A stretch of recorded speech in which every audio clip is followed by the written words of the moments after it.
It is Guess Who's Coming to Dinner, Patrick, and it is almost here.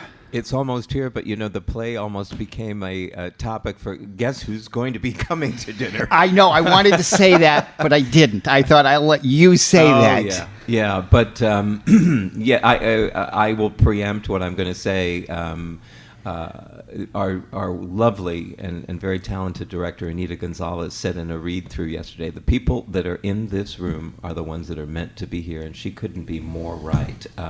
What a spectacular read-through. So I know there may be some disappointment in the fact that Joyce DeWitt is not going to be able to be with us because of a broken arm. The very talented Kathy Halenda has joined us, and with the rest of this remarkable cast and great director, I think we are in for a treat. So everybody wants to come to dinner for this one. Yeah, they do. It's going to be a good one. Kathy will fit in just perfectly. Absolutely. When I saw her name, I thought, I'm excited about that. Marc Lyons is playing Dr. John Prentice, and it's really great to have him here. Marc, it's great to meet you. Good morning. Great to meet you. Welcome to the area. And our director, first time here at Riverside, I hope not the last, Anita Gonzalez from Georgetown University. It's wonderful to be here talking about this fantastic show. In real world, I'm a writer and a director and a professor at Georgetown University of Performing Arts and African American Studies, so this piece is perfect for me. Yeah.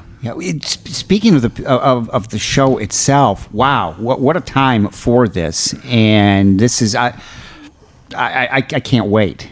I think it's so important that we talk about this play. It's a classic. A classic. Everyone knows the film with Katharine Hepburn and Sidney Poitier.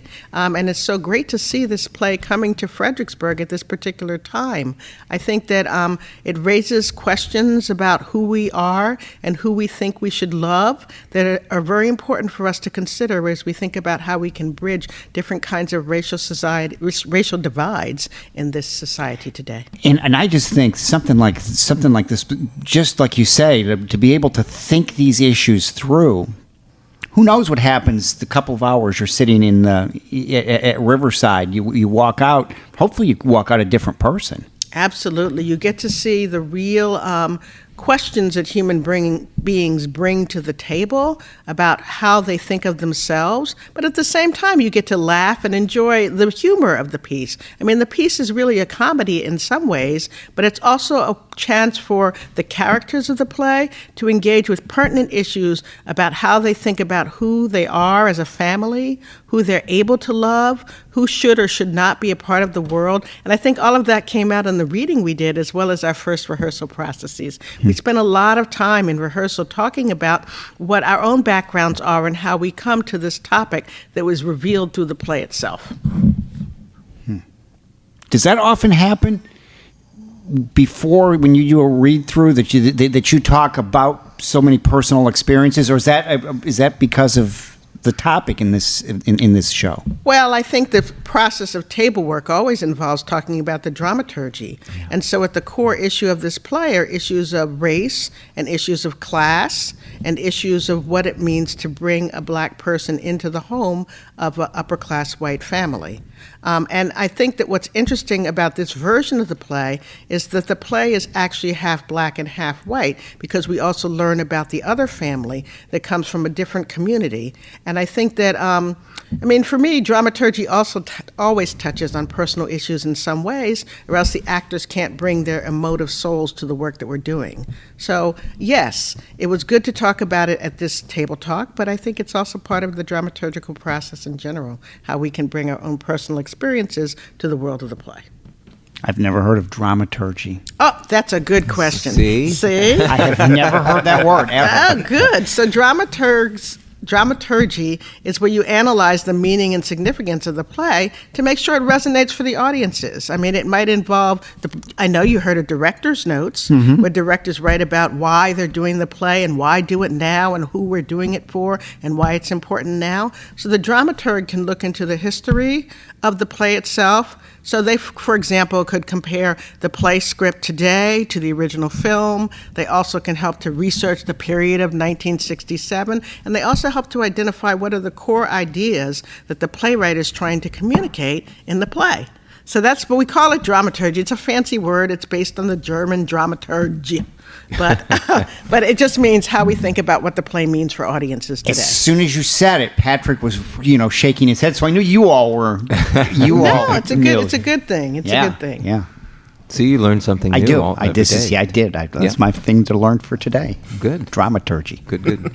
This isn't Mark's first rodeo with the play either. He has played Dr. John Prentice before. Yeah. Yes, I actually approached Dr. John in 2019 in the Iverton Playhouse production of Guess Who's Coming to Dinner. And this was around, I think, the 50th anniversary of it. So it was nice to see the audiences respond to coming back to see it after, the audience members were teenagers or maybe in their early 20s when they went to see it in a movie theater.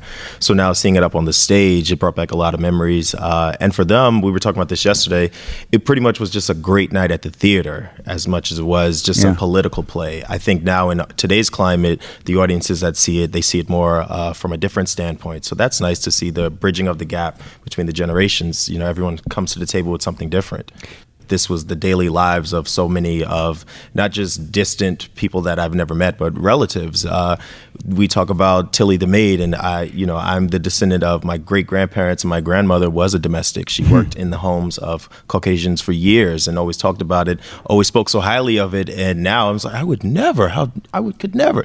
But at the time, you just that's what you did. But then also, it helps sometimes to sink into the character and realize that this is John's daily life. He was taught to always be the intellectual, to rise above it all. But also at the same time, he had to leave the country in order to do all of that. So now he's coming back to it and he's fallen in love. And, that's when all the chaos ensues. So he's always been so straight-laced, so agreeable. But now, as we all know with love knows no boundaries. So it's like, what are you going to do now?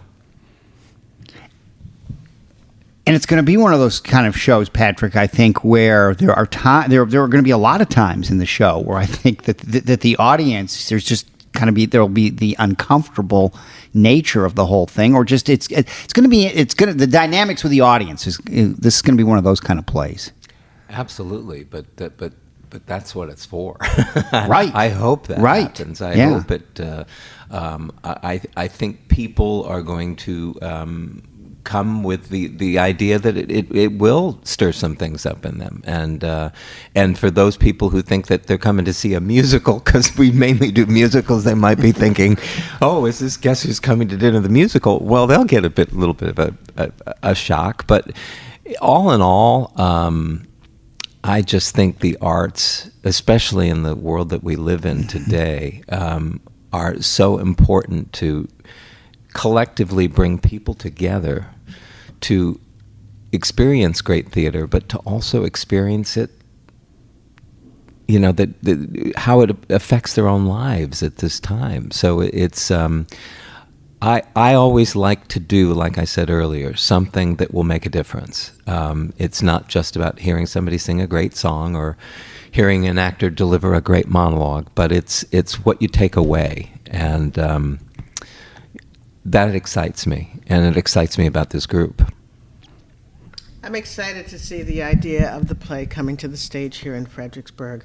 I think the process of having conversations about what it means has already begun and already been started in the rehearsal room.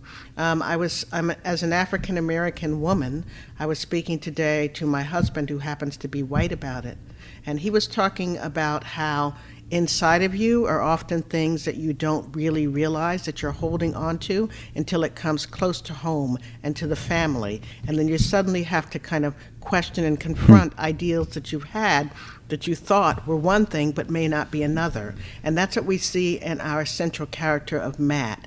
And I think that's a place where people can enter the story and start to really look at how we construct the myths and beliefs that we have about ourselves. And I think that's always the purpose of theater, to have us kind of hold up the mirror to life and really see what it is that we ourselves can do to change to make a better world. RiversideDT.com, Patrick. I couldn't say it better than that. That was it. Yeah, and RiversideDT.com, exactly. I will say this.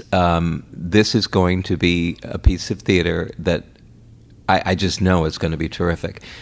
don't delay in getting your tickets because you might want to see it a second time, and it will be something that's talked about in this area. So come and see this. You'll be really happy that you did.